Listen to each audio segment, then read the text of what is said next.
Now, in regards to tuning for arrow flight, personally myself, I'm a big believer in paper tuning. It allows me to see what's really happening with my arrow shaft after it leaves the bow.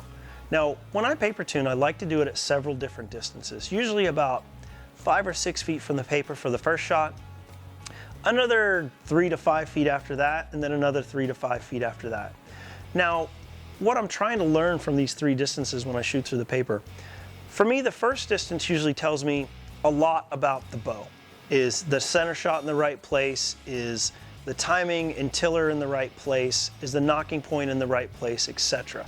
Fundamental things on the bow that you can control.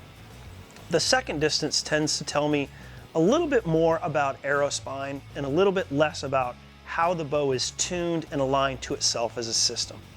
It tends to tell me if my arrows are too weak, if they're too stiff, if I have too much front of center weight or I have too little front of center weight.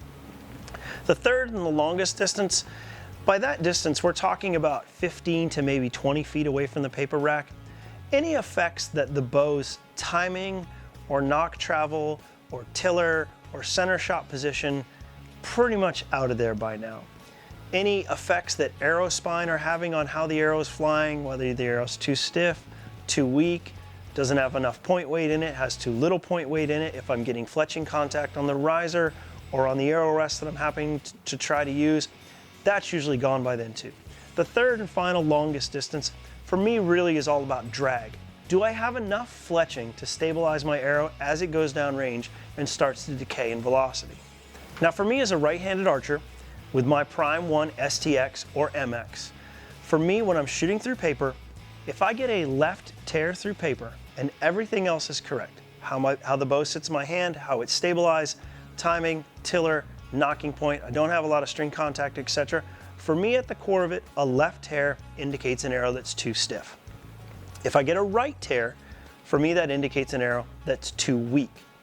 So in principle, to make these adjustments, if I have a left tear for a right-handed archer, I tend to move the arrow rest in towards the riser.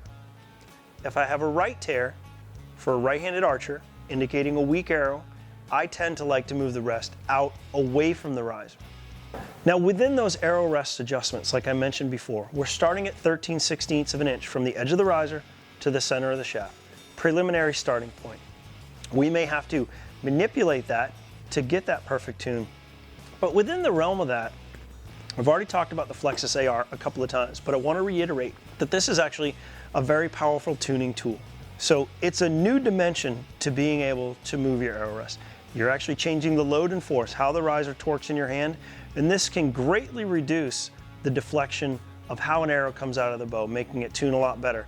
With just a simple half turn or full turn adjustment on this can have a great effect. It's just another degree of adjustability that at Prime we've built into the bow for you.